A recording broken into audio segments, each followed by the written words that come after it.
Well, the United Kingdom striking a draft Brexit deal with the EU, paving the way for a vote there this weekend. Prime Minister Boris Johnson hailing the plan yesterday.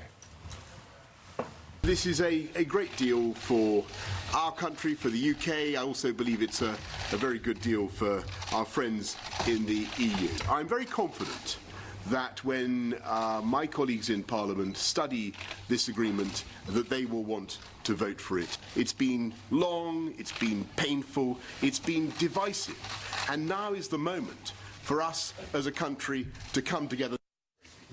Well, here to react is author of The Madness of Crowds, Douglas Murray. Good morning to you, Douglas. Good morning. Very good to be with you. Good to have you here. So tell us how this all plays out.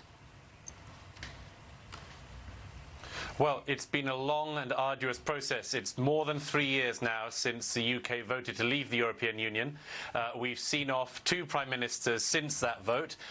And now the third, Boris Johnson, has managed to do what everybody said he wouldn't be able to do. All the people who wanted Britain to remain in the EU kept saying there's no way that the deal that Theresa May, Boris Johnson's predecessor, negotiated will ever be reopened by the EU. But we got a new prime minister in Boris Johnson, and he seems to have managed to get a deal from the European Union against the claims of all of his critics and all of the naysayers. And now Parliament is going to have to vote on this on Saturday. So how's it going to turn out? Because, you know, as you pointed out, it's been back and forth. Boris Johnson himself said it's been long and painful. And there are a lot of people in positions of power in England, as you know, who don't like this idea. They don't like the idea of breaking with the EU. That's right. Well, you know, the 2 big upsetting votes of 2016, the Brexit referendum and the election of Donald Trump, have one thing in common more than anything else, which is this, which is that in both cases there are major portions of the elites in both countries, in Britain and America, who have never accepted the results of those votes. Right. And in the case of Britain, as in America, have campaigned for years to try to undo those votes. In the UK, that is going on as we speak. Parliament may not agree to pass Boris Johnson's deal. They may keep doing, as they have for the last few years, everything they can to keep us in. But we'll just see. It's the result of the referendum against Parliament at this stage. And Doug, real quick, this is the right president to cut that trade deal with. So as soon as the UK breaks off, they go right and do a deal with the US. And this is a president that wants to do that deal. So there is a window here that could possibly close.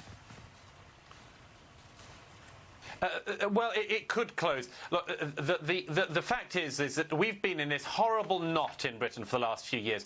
We voted to leave for all sorts of reasons, but one of them was that Britain wanted to be able to trade with the entire world, not just with preferential deals within the EU.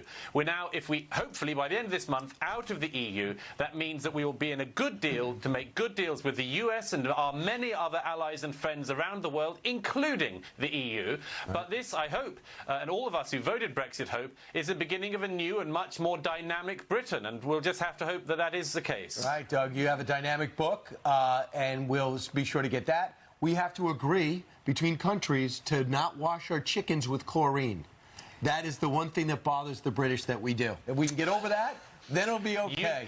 You would be amazed at how many experts we now have on chlorinated chicken in Britain. There are so many experts on chlorine and chicken. I've never met so many. It makes my eyes red. If you want his Thanks, book, Doug. thank you, Doug.